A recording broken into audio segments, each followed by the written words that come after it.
Ancient Greek philosopher Plato wrote the Symposium around 385 BCE. One of Plato's best-known and most important works, the Symposium is a philosophical dialogue that explores the nature and virtues of love, eros, through 7 speeches delivered at a symposium in 416 BCE. The Symposium is considered fiction, though the setting and characters are based on historical fact. For example, Socrates features in the dialogue, but Plato gives him a fictional speech. Plato is one of the most important figures in the Western philosophical tradition. He wrote over 30 dialogues and a number of allegories, or metaphorical stories. Though the Symposium's main topic is eros, it is also a critique of Socratic philosophy, conversation between Apollodorus and his friends. Apollodorus offers to tell the story of a symposium that took place many years earlier that he himself heard from his friend Aristodemus, who had been present. Held in Athens, it was hosted by Agathon, who had won first prize in a tragic competition the day before.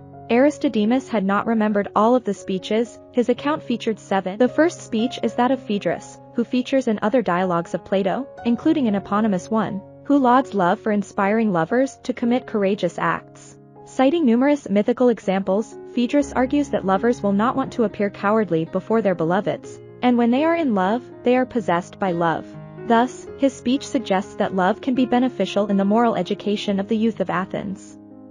Pausanias's speech follows Phaedrus's. Pausanias was known for being in a long-lasting lover-beloved relationship with Agathon, the host and presenter of the 5th speech recounted in Symposium. Pausanias describes the 2 manifestations of Aphrodite, which are also evident in love.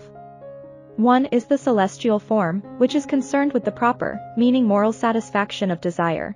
The second, common form, is concerned with gratification without regard to whether it is good or bad. Pausanias associates celestial love with the love practiced in pederastic relationships between a dominant male, the lover, and a submissive male, the beloved. The third speech is Eryximachus's, a physician who approaches love as omnipresent. As in Pausanias's speech, love can be either harmful or beneficial. The work of the physician is to balance love's elements to ensure beneficial outcomes. Eryximachus considers this balancing not only with respect to human relationships, but also in terms of the natural world. Aristophanes, a comic playwright, delivers the next speech, which looks not so much at love's qualities as love's effects. He recounts a folkloric tale that explains the human condition as one of loss, search, and recovery. Humans are half of a whole who Zeus divided after they challenged the gods. Humans spend their lives trying to find their missing half. If they manage to find it, they will achieve perfect love, and hence true happiness. Aristophanes concludes by noting the importance of moderation to prevent the gods from further dividing humans. The tragic playwright Agathon follows with a poetic speech that catalogues love's many virtues. Love is young, sensitive, disciplined, courageous, wise, a skilled poet, and seeks only what is good. When Agathon completes his speech, Socrates applauds the poetic descriptions of love but characterizes them as specious. Since he will be telling the truth, Socrates notes that he cannot possibly compete with the speeches that came before his. He starts by questioning Agathon about the relationship between love and beauty. Together, they agree that love seeks beauty and goodness, which means that it cannot already possess beauty and goodness. After Agathon admits that he cannot refute this, Socrates turns to recounting a conversation between himself and his own teacher, a woman called Diotima, in the ways of love.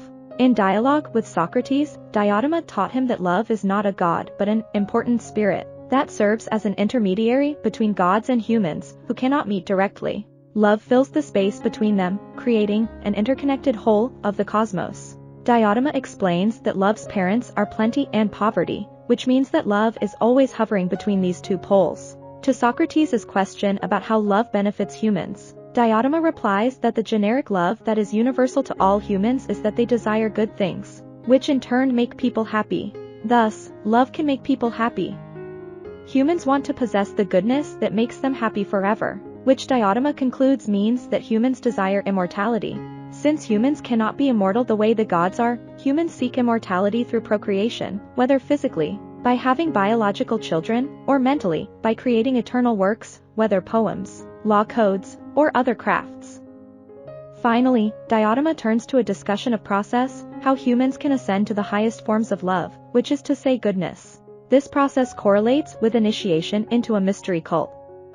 A young man can begin by focusing on the physical beauty of one body and, through that, create a beautiful reasoning that reveals the beauty of all bodies to him.